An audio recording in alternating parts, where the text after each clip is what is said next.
Okay, so thank you everyone for coming today. My name is Brianna Maxwell. I'm one of the people representing FBM. David Patterson and Kieran Hunt are also here. They're going to be introducing themselves separately. But before we dive into everything, we just have a few housekeeping things to cover today. So as you know, we're using Zoom today for the presentation, but we're also going to be using Jamboard, which is an interactive tool. And I'm going to give an introduction to that later on today. I did put the link in the chat before, and I'm just going to copy and paste it here again in case you want to look at it before we get there.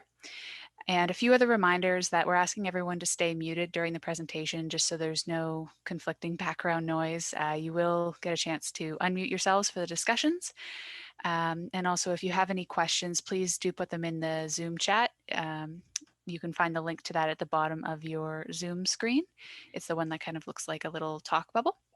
And if you do have any questions as we're going through, I'll do my best to answer them. And if I can't, then I'll bring it up to either Kieran or David, the speakers, or hopefully other people who are in the audience.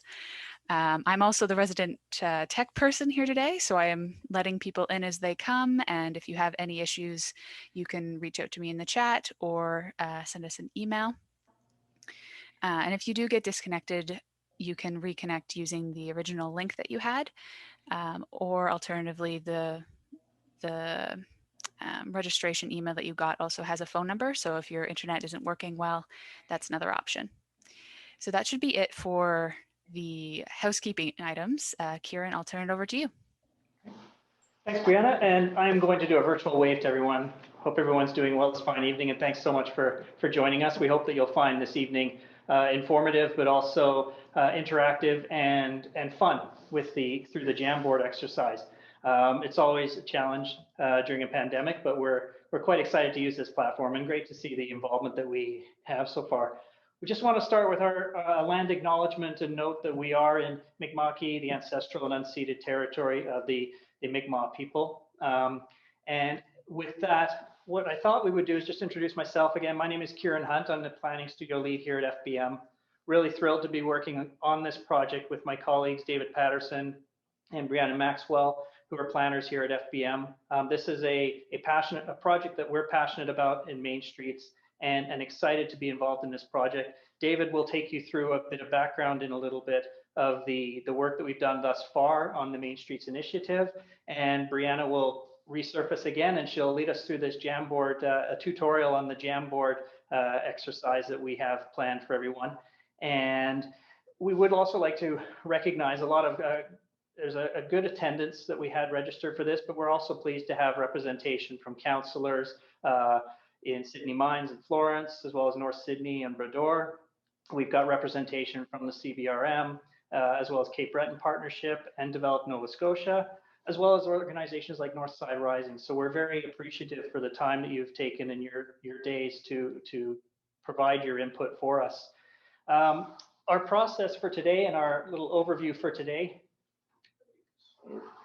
we're just, again, we're just in that introductions right now. I'm going to hand it off shortly to Brianna, who's going to give you a bit of a quick tutorial on how Jamboard will work, and it's a quick how-to, if you will. We will do that again later for some of those people that are coming late to the session today, just so that everybody has a good understanding of how to use it. It's very interactive, very user-friendly. And one of the exercises we're going to do is just quickly to find out a little bit about who's in the room, sort of virtually, as it were. A couple things that are interesting for us in this project as a Main Streets initiative, and with CBRM participating on the call as well, we are aware that there's, and for those that aren't, there is a municipal planning strategy and economic development strategy update about to be undertaken in the CBRM, and this project will probably feed quite well into that. So in addition to this exercise today that we're going to have, you can probably expect over the course of the next 6 to 12 months to have even more input requested as part of that process. So keep your eyes peeled for that, because that'll be a very important, another avenue to provide your input. What we're going to be doing after my colleague David gives you a bit of a presentation on the Main Streets initiative and where we've come from to where we are today, we're going to have these breakout sessions. We'll have 2 breakout sessions. Everybody's going to be randomly selected to participate in a breakout room, and you'll see the breakout room info on your screen that you'll click on. And within those breakout rooms, we're going to have 3 topics of discussions. One will be on transportation mobility, another one on placemaking, and then a third on local economy. So we're going to kind of just get your thoughts about the respective communities in Sydney Mines and Northside, and get some feedback on your communities. And finally, after that, we'll come back and we'll sort of summarize everything, bring it all back together, and tell you what our next steps are going to be. You know, our Main Streets project, as an introduction, for those of you wondering exactly what it is, it was a project that's been funded by the province of Nova Scotia Energy and Mines through the Connect 2 program. And we are very fortunate through the past year and a half almost to have had the opportunity to work in communities throughout the province: Hubbards, Canning, Elmsdale, Westville, St. Peters, and now excitedly at Northside. We have lots of great collaborative partners in this project, as you can see on the screen there. And we're really excited to have the partnerships and collaboration with Cape Breton Partnership, the Cape Breton Regional Municipality, Northside Rising, and other organizations for this particular session. So we're really excited about how that is unfolding.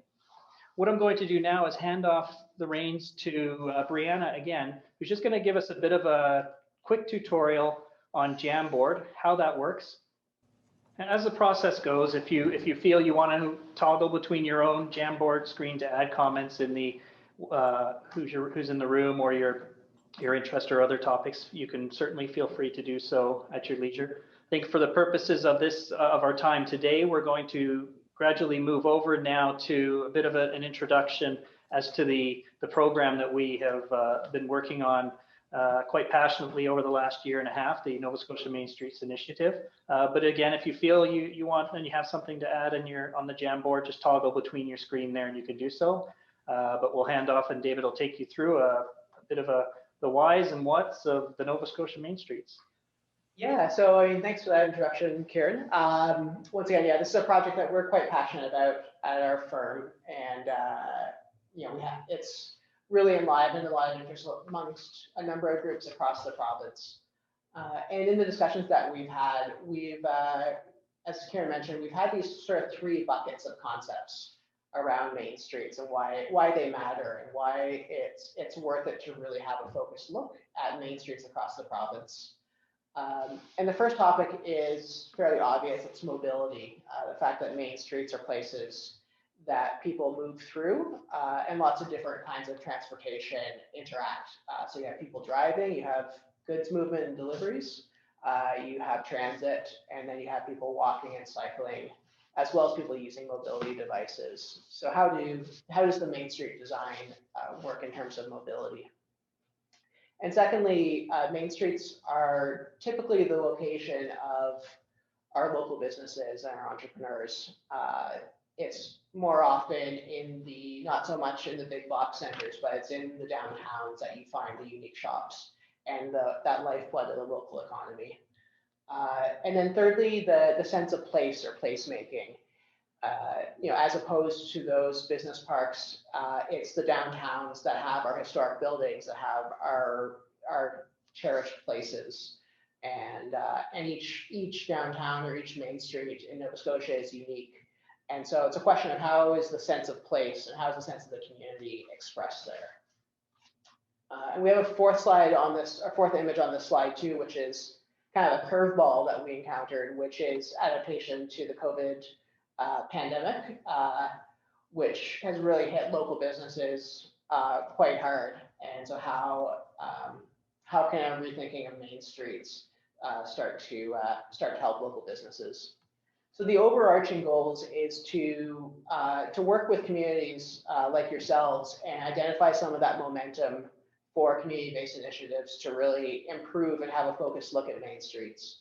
And then we're also working with groups like Transportation Infrastructure Renewal, Regional Enterprise Networks, and other groups across the province to look at policies or programs that can really help Main Streets and enable those community-based initiatives.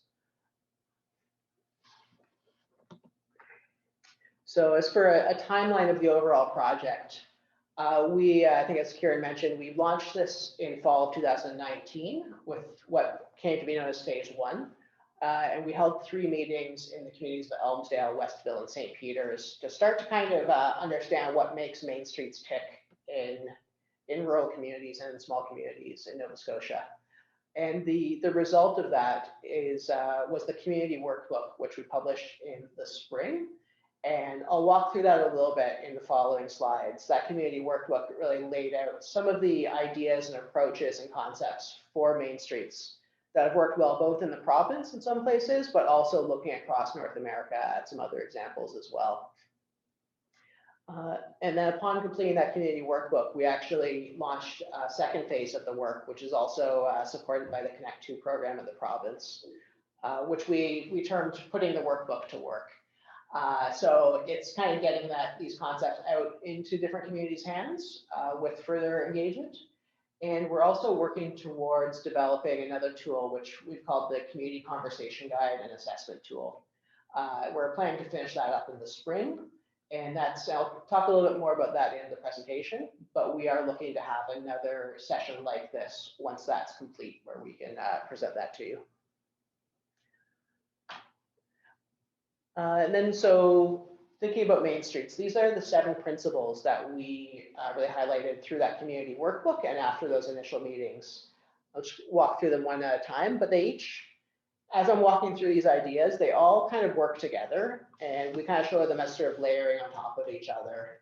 This is kind of a generic image of a main street, but thinking about all those little pieces and anchors and components and local stores and how they come together to be a bit of an ecosystem, along with the road and the spaces that connect them. So the first principle that we reached is to locate and distinguish main streets. One thing about Nova Scotia, it's maybe a little bit less so in the case of Sydney Mines and Northside Sydney, but especially in most communities, the main streets really integrated into a roadway network that's on the provincial highway system. So one thing is to really locate where those main streets are and to treat them differently than the rest of the roadway. So that in some senses comes to the left with the signage of kind of coming in to the community and kind of knowing where you are, but also the real presence of businesses there, as well as the concept which is shown really well in the image on the right, which is the idea of activity and friction and enclosure around the main street. So that's actually Flagstaff, Arizona, a town in Arizona. And some of the ideas that I've shown in that image is how the roadway is not really a fast roadway, but there's lots of parked vehicles, there's buildings close to the road, there's street trees, there's people walking and cycling as well. And then after kind of locating that Main Street area and distinguishing it as kind of a clustered small area that's walkable, it's really to make sure that walking and wheeling works between those destinations. So if you do have reduced mobility, can you get from place to place in your local area? Do you feel kind of safe and comfortable as a pedestrian of all ages? And are those storefronts something that you can access? And I think a large connected part of that too is accessible parking and transit, which brings us to our next concept, which is the importance of parking and cycling in transit. In a lot of ways, well, I'm sure people would rather see the service be more often than it is. CBRM does have a bus system so that you can get from community to community to make your appointments and to get from place to place and to work. So transit is a really key part of getting around. And so is cycling. What we found is, while the minority of people cycle, if there is safe places to cycle and safe routes, a lot of people will become cyclists if they feel like they're not taking their life in their own hands by doing so.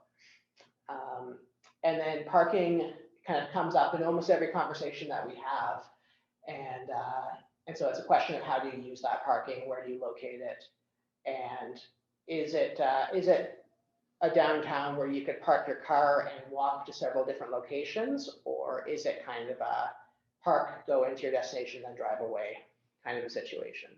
So that image on the bottom left is in Yarmouth, which actually has some characteristics and conditions actually quite similar to North Sydney, where there is a stretch of roadway at that gateway to the province.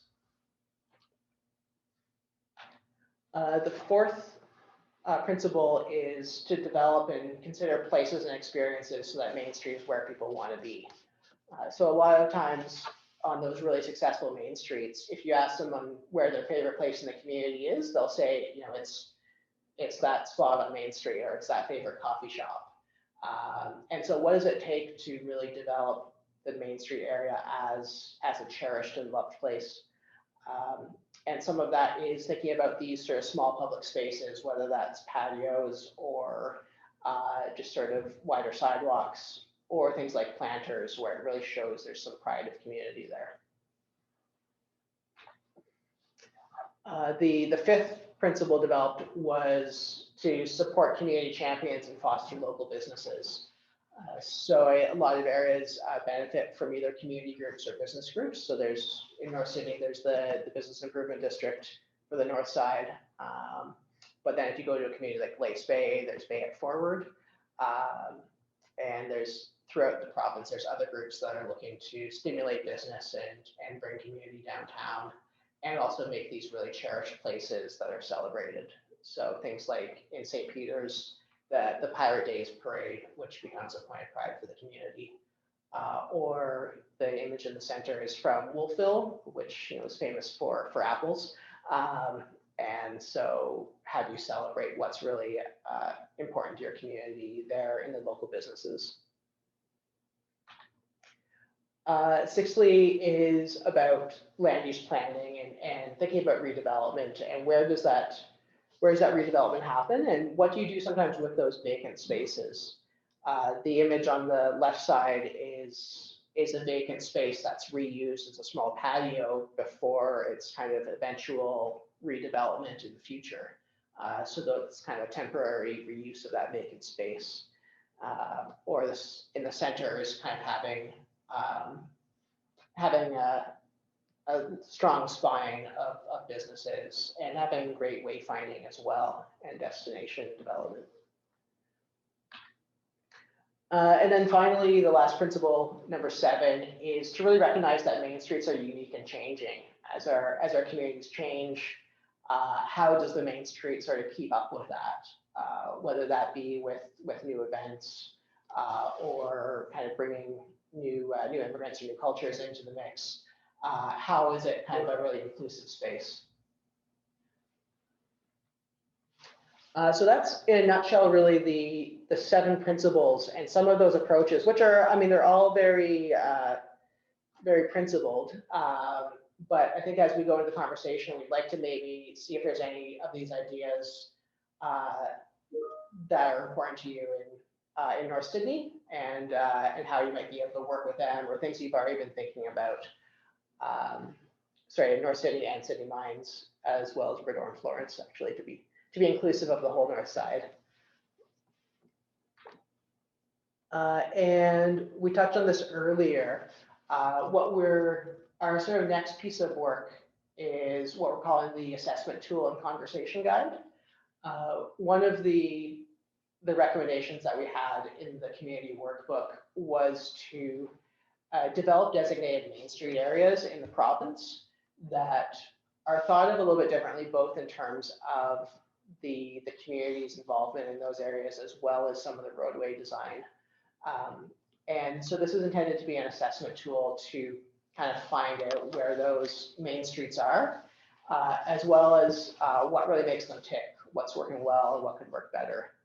And so we're setting this up as a community-led guide for those conversations, doing things like preparing and identifying what could be the Main Street area, what are some of the programs in place that could help it along, having a community conversation to tour and also to assess what's really working with that and what could work better, and then to come up with goals to envision and improve that. So we're really excited about this assessment tool, and it's still we're only kind of in the early stages of thinking about it, but definitely the conversation that we have here today will start to inform, will continue to inform what we'll really focus on in that assessment tool and conversation guide. So I think I'd like to maybe just kind of swing it around to Northside right now. We did have actually a meeting. I want to thank Krista from the bid and Megan from Northside Rising, who we met with back in October. We also spoke with Ryan Duff from the Victory Park Society, and he wanted to be here tonight, but he couldn't make it. But he sent me a note today. But one of those really kind of interesting ideas happening is the Victory Park Society's proposal for a new year-round park and plaza in North Sydney. And I'm sure many or most of you are probably really familiar with this proposal and how it's coming together. I know they're still looking for a bit more funding to make it happen, but the idea of this is to create an anchor at the south end of Commercial Street in North Sydney, and to really bring people that 600 meters from the ferry terminal to come down and visit this park, and then also to be able to visit all the businesses along the way, generating a lot of activity and excitement around that area. So I think this is one idea that I'm sure we'll talk a little bit more in the breakout sessions, but it's something that's come up in our conversation so far. I think with that, I wonder if we do go into those breakout sessions. Yeah, prior to doing that, I think Brianna is going to again just share with us a little bit again on Jamboard and how this is going to work. But I think we are going to be, as we said earlier, randomly allocating people who are on the call into the various breakout rooms. You'll receive an invitation on your screen. It'll just pop up on your screen and you'll accept that. I'm going to leave this room physically and go to my another room actually, so a physical breakout room for myself. And David will remain here, and we'll have these two breakout rooms. But Brianna will guide us on this ship as to how to use the Jamboard for the sessions we're about to enter into. So I think with that, Brianna or David will allocate the breakout rooms. We'll take a few minutes for everybody to select those and find your way into those breakout rooms. And I think that's how we'll make this work, right, Brianna? Yeah, so I've just finished putting everybody into a room. You haven't gotten I want us to chat just a little bit more before we all break up in a good way. So what I've just put in the chat, again, one more time, I know you already have it, but there's the link to the Jamboard in case you had to restart or you came in late. And what we're going to do is we're going to have two groups, like Kieran said. The first one is going to be with David. You're going to be starting on slide 4 of the Jamboard. And the second group is going to be with Kieran and myself. We're going to be starting at slide 10. Okay, and obviously once we get in there, we're all going to be chatting about very similar things, and at the end we're going to come together. But I want to take this opportunity before we all go into these rooms just to see if there's any other questions out there that maybe haven't been answered yet. Feel free to put it in the chat or unmute and ask, raise your hand, whatever is easiest for you.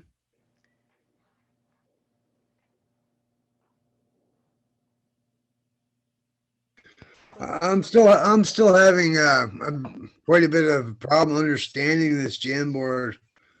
I don't know. I want to say something and I can't say it. I can't find out where I'm typing. I'll help you, Scott. So just got to give me a minute and I'll get it, I guess. All good, Scott. As we go into in the breakout rooms, we can have a conversation, and it won't be all sort of typing out. So we can have a conversation and we can take notes as we go, and like I can type that up and add things if that's easier too. So yeah, and that applies to everybody too. Like if there's anyone else that's maybe not comfortable using the Jamboard or isn't sure how to use it, you can always speak up, and then we can add your comments as needed. And I'll let you know too. We'll give you the links afterwards, but we do have a questionnaire as well that we'll supply you the links at the end of the meeting. And so if you want to fill out a questionnaire, send an email, give me a phone call, we'll have that information for you at the end. I see a few people driving bikes, but a lot of people are driving those bikes with the motors put on them. Oh, the e-bikes, yeah. Yeah, so yeah, so, but yeah, there's quite a few people that do that.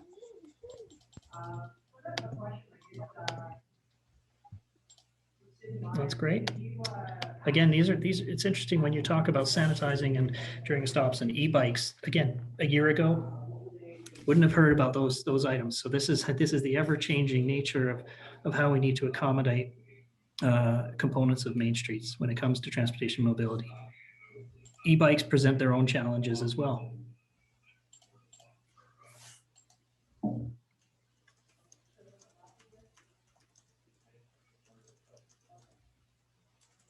How do people find the condition of the sidewalks, the walkability and safety when they're crossing streets on commercial street or getting near to it, or even near where the ferry terminal is? Is safety an issue on the sidewalks? Is safety an issue at crosswalks?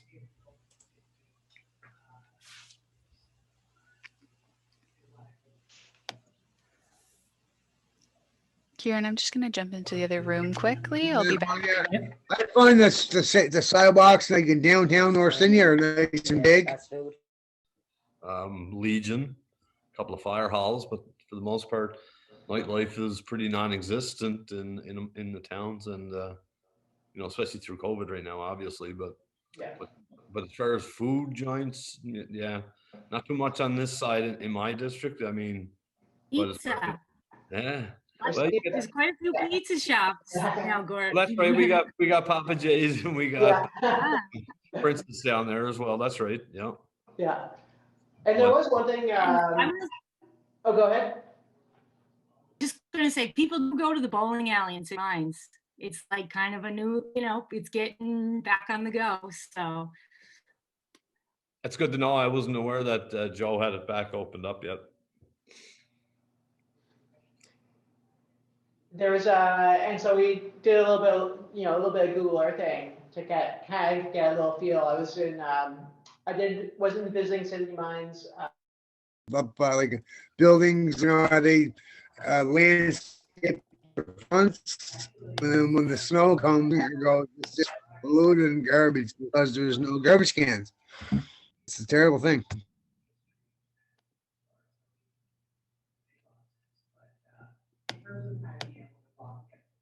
Krista, I think you had a comment there? Oh yeah, just that we do get complaints about the lack of parking downtown. Lack of parking? Yeah.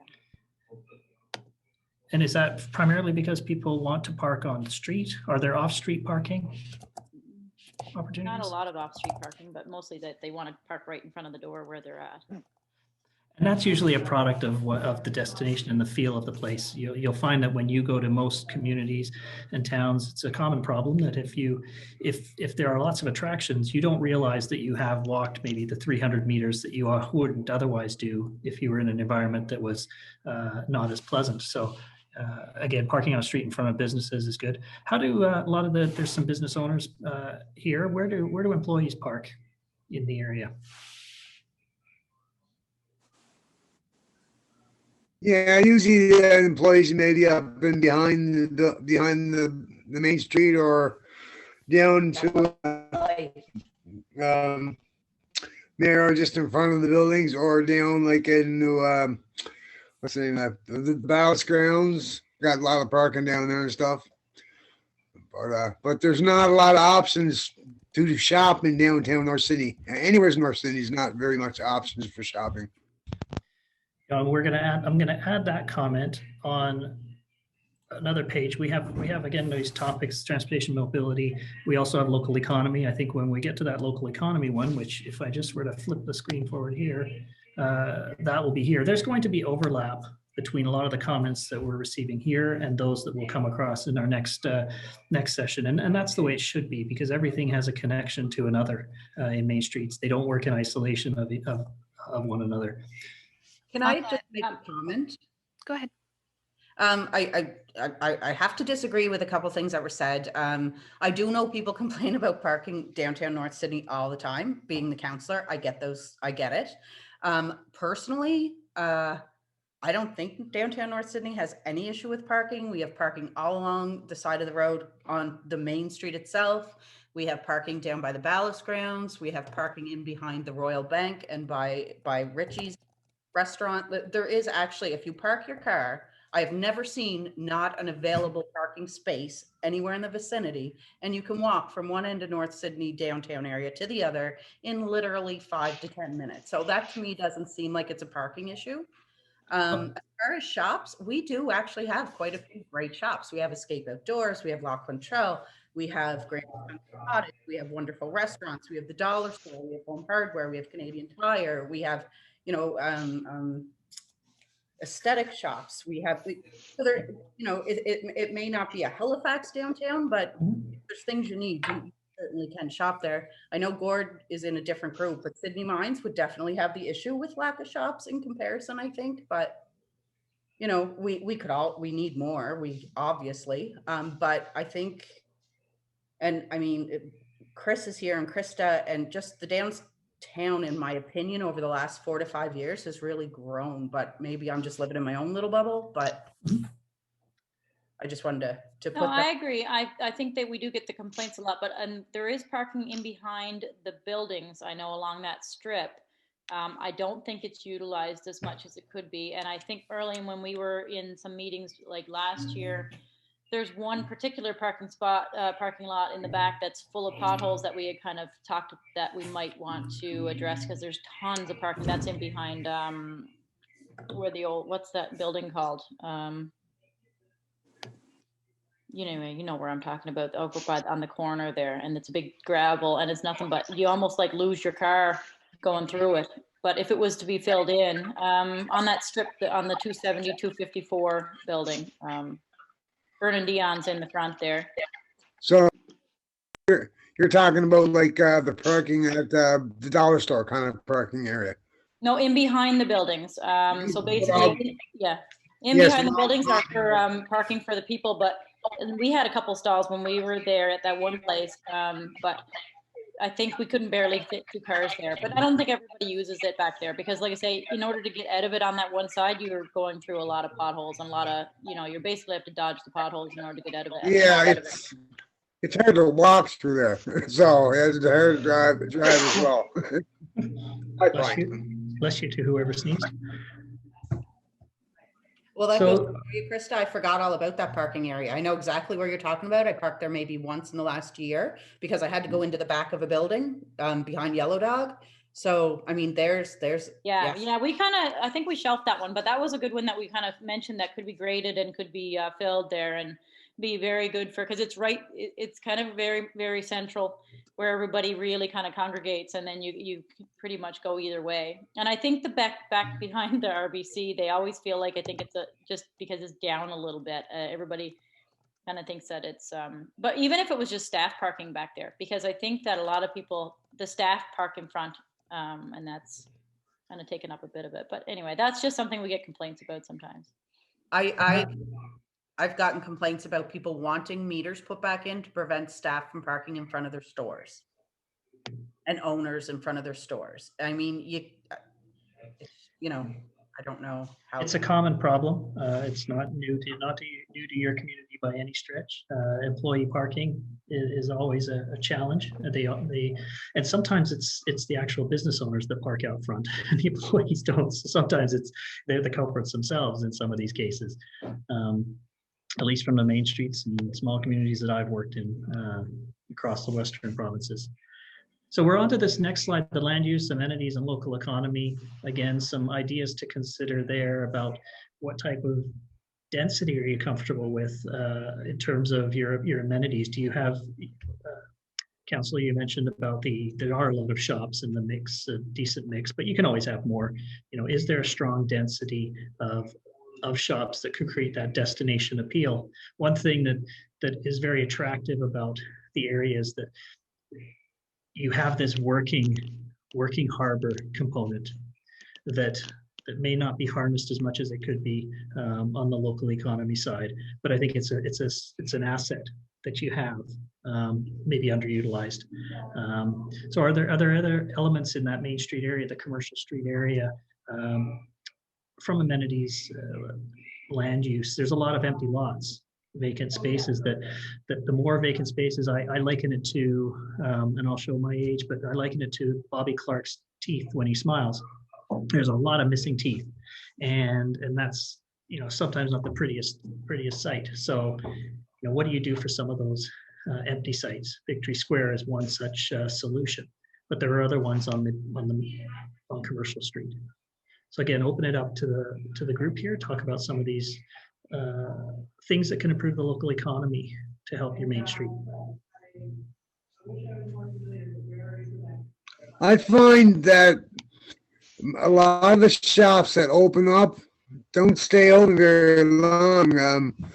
I don't know if they're not hitting it with their target, target audience or whatever. But it seems like a lot of stores don't last very long. It's they're kind of hit it for a bit and then out of the scene, you know. Are you talking about store turnover, changing into different, just a turnover? Is that an issue? Okay. Yeah, I find it is. I find like you might have a good shop down there, and then 2 months later you go down there to go shop and it's gone, due to the lack of customers or whatever it is. Yeah, I find that. Now that's just my opinion. I mean, would there be desire? Some of the business buildings themselves are quite attractive, and there's some nice street curb appeal to some of the buildings.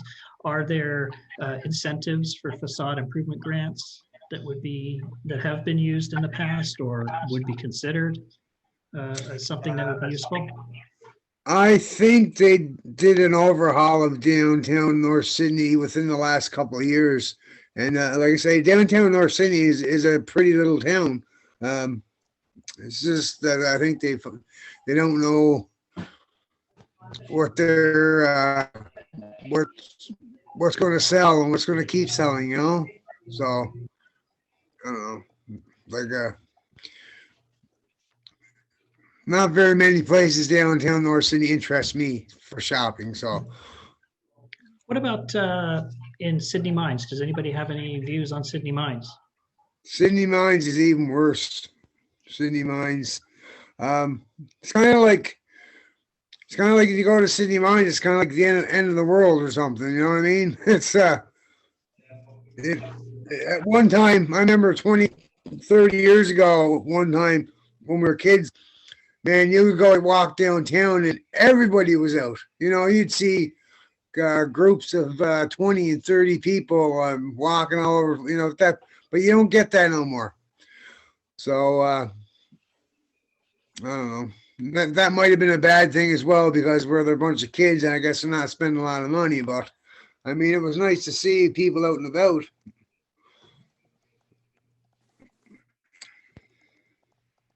I think Councillor mentioned about the difference between Sydney Mines and the North Sydney, being that there are in Sydney Mines more issues with the quality and quantity of shops, to attract spending.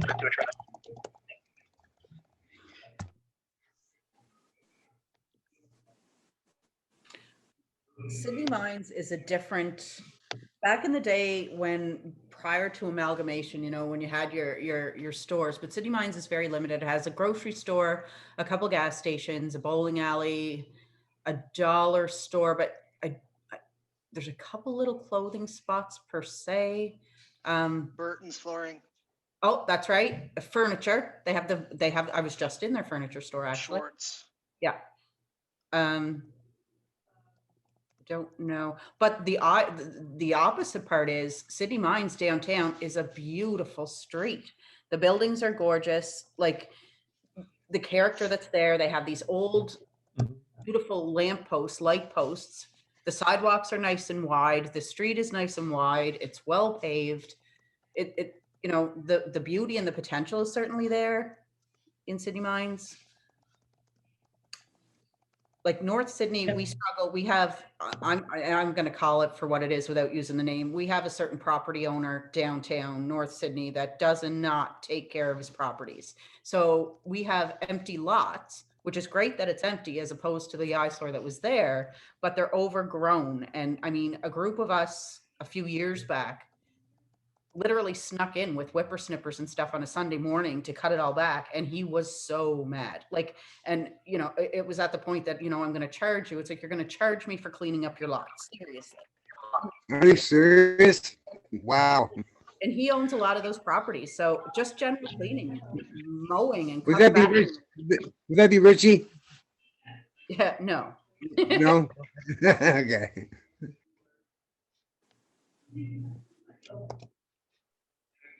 Thanks to Wanda for that comment there on finished sidewalk with Tui Memorial. Is that in Northside, North Sydney? Memorial Drive connects North Sydney and Sydney Mines. Actually, it's a business park. So that comment there that I just put in the sticky note from the chat, finish the sidewalks between Memorial High to Forest Street. Tons of walkers and students have to walk on the side of the road. That's a great comment. And I think that speaks to the safety aspect that we talked about before. And the land uses, connecting pieces together, schools and students, and the demographics that are always a challenge.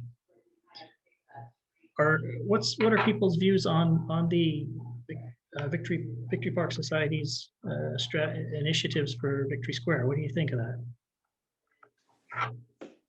I think if they get it done, it'd be great.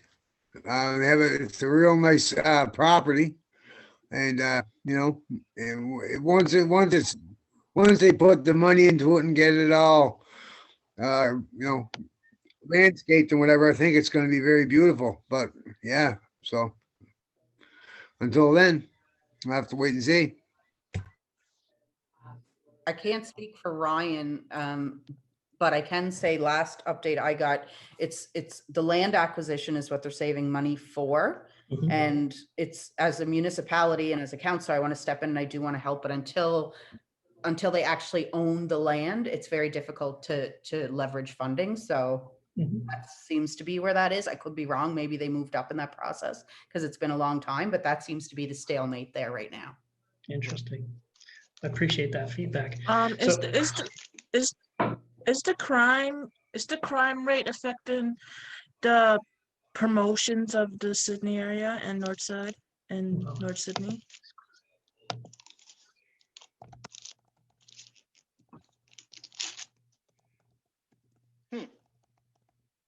I can't speak to that, but I'm going to put it as a question on the notes on the economy. Is crime affecting businesses? Something we don't have an answer to now. It might take a little bit more. I believe. Not so much crime, but vandalism. Shoplifting is a big problem for Walmart and Sobeys and all these other places. It's also the New Deal. There's quite a bit of shoplifting going on.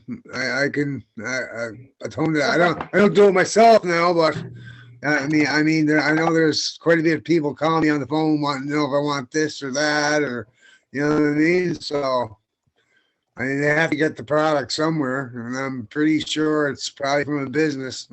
Yeah, I can cut in on that. Actually, all the local businesses for a couple of years, and Chris, I don't know if he's still there. We've gotten together. We tried to reach out to police with different legal to find out a way to try and curb the shoplifting, because it is overwhelming in North Sydney downtown, or at least it was this time last year, to the point that it was crippling businesses and it was literally a joke.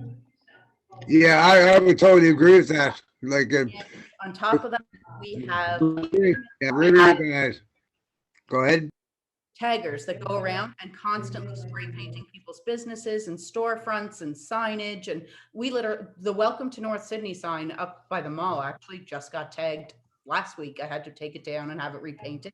We have a huge issue with just general disrespect by a certain crowd of people for the business and the community in the area. And I'm as a counselor, I'm trying to wrap my head around an approach to that, but I really don't don't know. It's a small group. I know that, but it's visually present and very frustrating as far as the shoplifting to the store owners and to the. I think this small group is causing big impact on damages. Huge. On these businesses. I appreciate that input there, and I've started off the next slide for placemaking. On that sour note, hopefully we can talk about some other opportunities, but vandalism and graffiti. One of the things that there's a lot of vacant lots when we were doing some virtual drive-throughs of the community, and what I've seen in some municipalities is they actually use some of the businesses in the walls in empty lots. They can actually use them as tagging walls, intentionally so. So it becomes its own natural artistic mural of graffiti. Now you have to monitor that, but it has been successful in some other communities where that's a venue for people to actually provide some of their expression, if you will.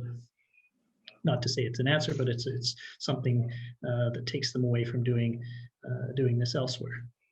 But in terms of placemaking, we're looking at some of these. I think it was mentioned earlier about benches, lack of seating, and when it comes to placemaking, these are those things that really give you the warm feelings. I want to come back. What's happening. So, what do you think is working well, and what could work better?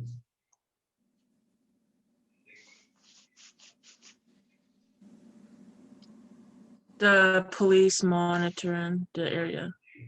Okay. There doesn't seem to be a gathering spot, I guess, if you're on foot downtown in North Sydney. There are a few benches along the sidewalk, but there's no real, you're not going to hang out in a certain area. You're not going to grab a book and sit on a bench and look at, there's a small area that was put in memory of a friend of ours down by Richie's business, which is nice, but it's nothing like you've seen on other downtown areas. You're not, there's nothing encouraging to say, I'm going to run into the Tim Hortons or grab a coffee and just sit here and watch the people go by. How is history embraced in the area? How do they, is it, and the waterfront, the working history, the working harbor, as I call it, how is that embraced in the commercial street area, the Main Street area, or is it? It is in North Sydney. We're lucky we have an actual museum downtown, which is very good at engagement and decorating up their windows. Plus we have, and I don't know the terminology, maybe Krista would know better, but the what are they called? The boards where placards. Thank you. But they're old and faded, and I have them out back. Oh yes, that's right, you would. Yeah, when the whole CBRM property sale went down, they were set aside, and I made sure they weren't sent to the dump. Well, that's sweet. I didn't know you had them. Yep. There's a few new ones down at the ballast grounds. We had those put in through the Trans-Canada Trail project that we finished up. Are they new or old? New. They're only probably a year and a half old at this point. Okay, yeah, then they're newer than the ones I have. I have the history of Archibald's Wharf and the history of something else. Blower Street and Archibald Avenue, I think. Yeah, those got displaced when the CME thing was sort of taking place, and some of the members of no, they're here now. I'd just love to put them up. I just wouldn't know where. They have to be refinished. Yeah, and exactly. I mean the metal mount, the poles that go in the ground, that's the expensive part, right? So yeah.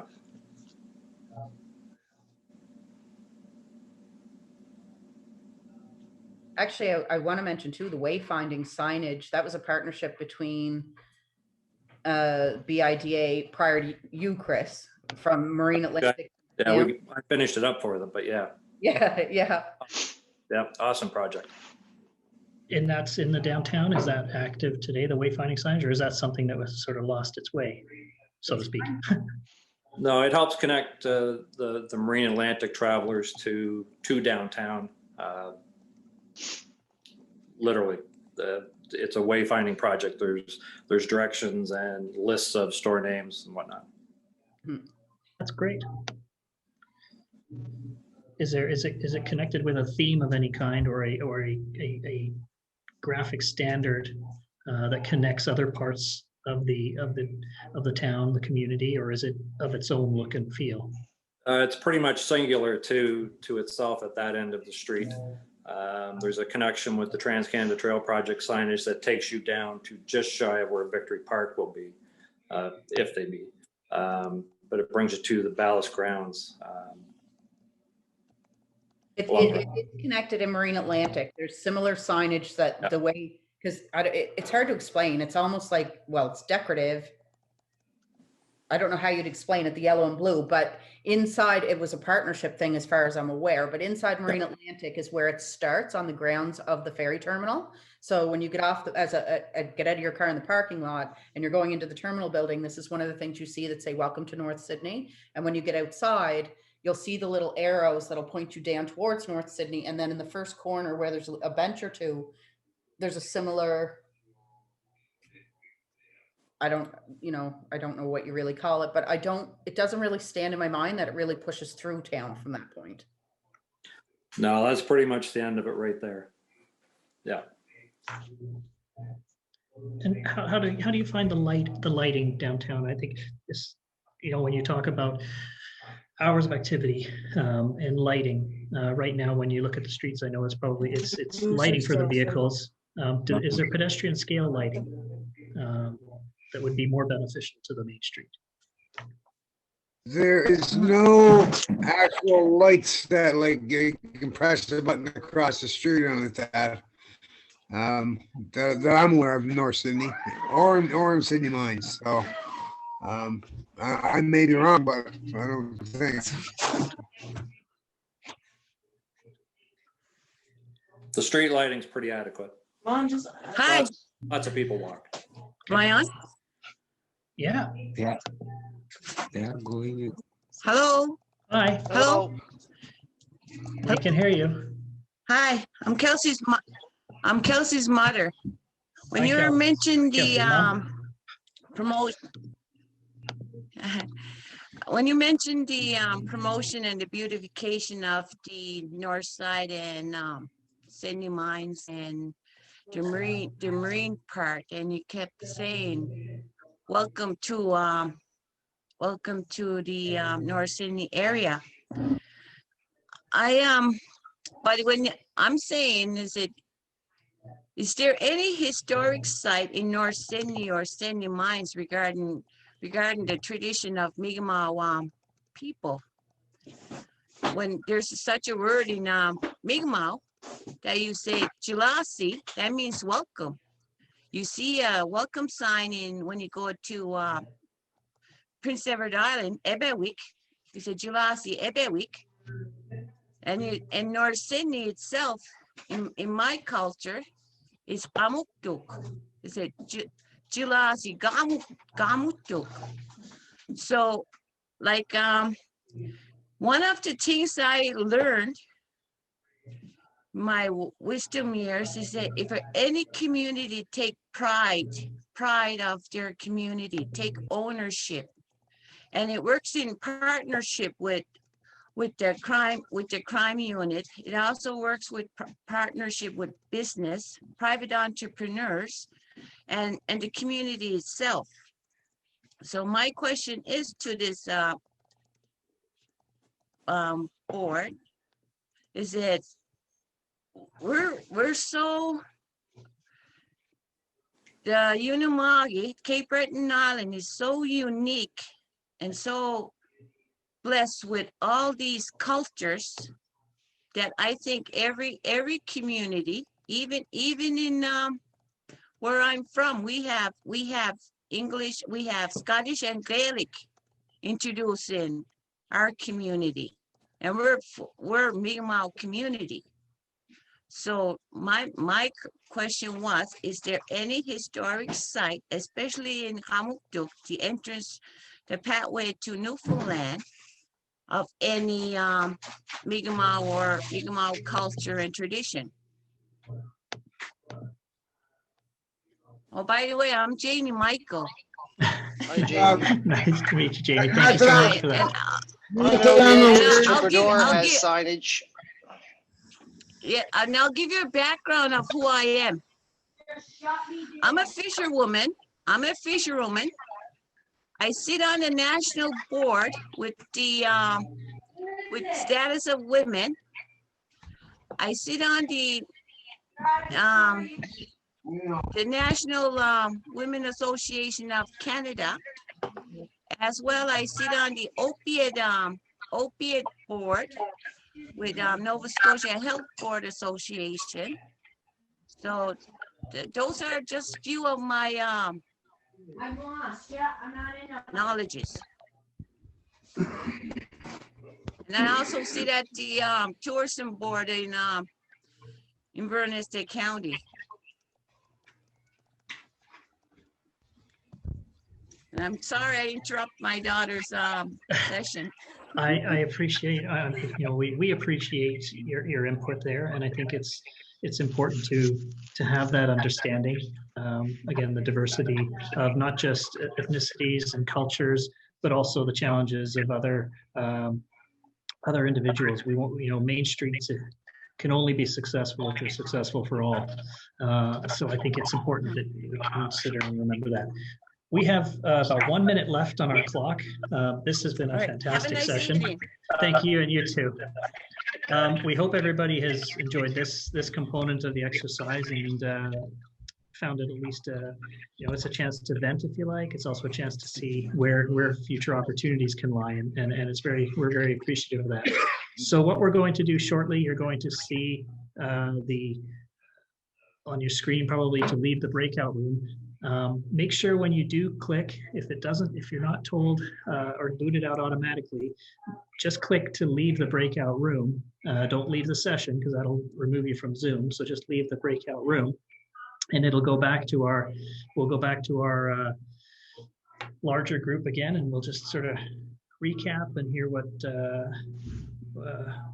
has been happening in the other breakout group, and then we can share some stories, and we'll just end with some next steps. But I think on that, we should almost be good to go. So I'm going to leave this breakout room now. It says it's closing in 58 seconds, but for those of you who want to leave now, it popped up. And variety, but could always have more. There are libraries in both Sydney, Mines, and Florence. Sydney Mines has a beautiful street and downtown, well-paved, beauty and potential is there. Community Cares Youth Center has been much more active since COVID, providing emergency supports, more programming / services available. North Sydney, some of the best food, Lobster Pound / Commercial Street Deli, delicious. Parks, gardens, signage to walk around to different areas of town. There are beautiful views. Many areas of the town are disconnected though. But then another comment was the two communities are well connected. Does anybody have anything to add to this? Like, we're starting to get a sense of like the really great things about Northside, but what, David? One thing we kind of talked about was just like the connection between the two communities, which is kind of touched on here, but just how it doesn't necessarily need to be that, if North Sydney is great at something, that Sydney Mines has to be great at something, but they're kind of in complement with one another. So like we kind of talked about how like North Sydney is a really great food scene. But then there's like the park development for Atlantic Alliance going on in Sydney Mines. And there's some other elements that are kind of going on there that's a bit more maybe residential in focus. So I think it's about that connection of the two communities and how tightly knit everyone is. We also in our group spoke to some of the recent wayfinding from Atlantic Marine through to the downtown as a positive to build upon.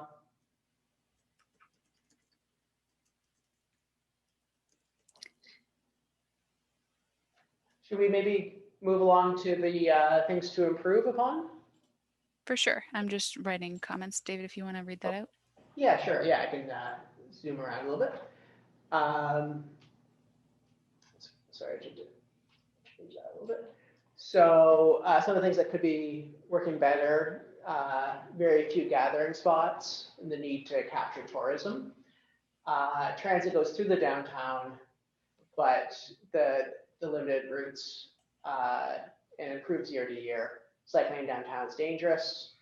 The sidewalks and crosswalks are impressive from end to end. And in the downtown, the sidewalks are in good shape.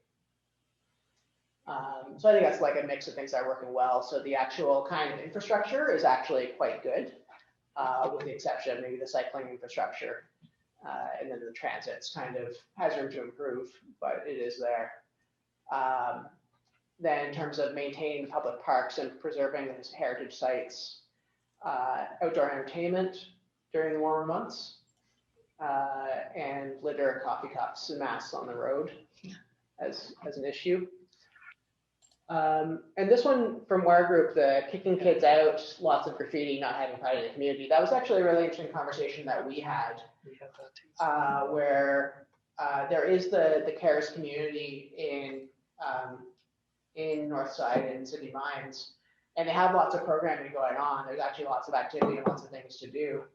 But there's also a bit of a sense of kind of if youth are around, they're kind of probably up to no good. You might have, businesses telling youth to kind of stay away from them, and there might be an association with lots of graffiti and tagging and not really having pride in the community. So one of the really cool ideas that came up in our group was in downtown Dartmouth, there's actually a graffiti wall, which is like the space to go to put up graffiti. And so it's a constantly changing mural, basically. But that's really kind of saying like, okay, graffiti is a culture, is an activity, and we're going to kind of give it a place to exist instead of always kind of seeing it as a bad thing. North Sydney has some issues with empty lots and poorly maintained, poorly maintained spaces. And another kind of conversation that we had was really the level of poverty and mental health and addictions issues. We really thought, there needs to be a bit more work on the part of the province for those supports, as well as for affordable housing. But that's not really there yet. So, there's lots of things that we can do, but that's one of the really basic issues. I would say maybe in addition to that is kind of tourism and industry, and to really look at having a stronger tourism focus. And might kind of relay one comment too about the upcoming municipal planning strategy, which Karen relayed to us, which is one of those goals is to kind of identify those commercial nodes and to bring land use in to strengthen that with new businesses. So if we look at sort of and our conversation actually really focused quite a bit on Sydney Mines, but to bring a bit more development to that downtown area so that there is a bit more of an ecosystem where more businesses support the businesses that are existing there.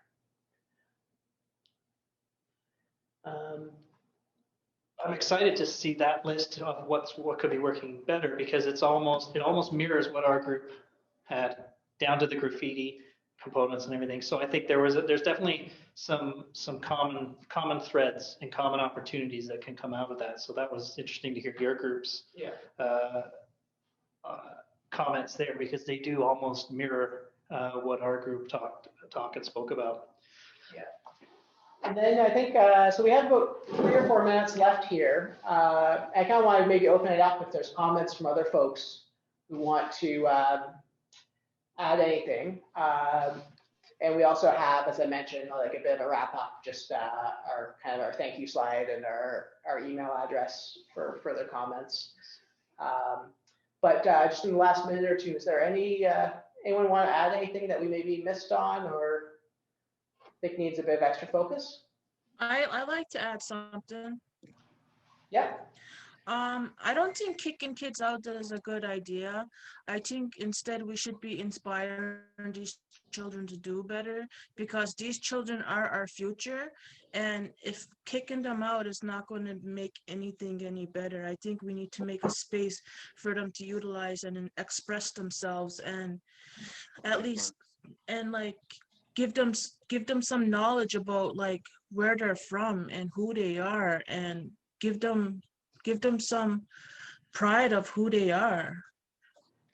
and where they're from. That's like, I think Yeah. that would be a Yeah, solution you're absolutely right. Kids have nothing. There's nowhere for them to go, nowhere to play, nowhere to hang out.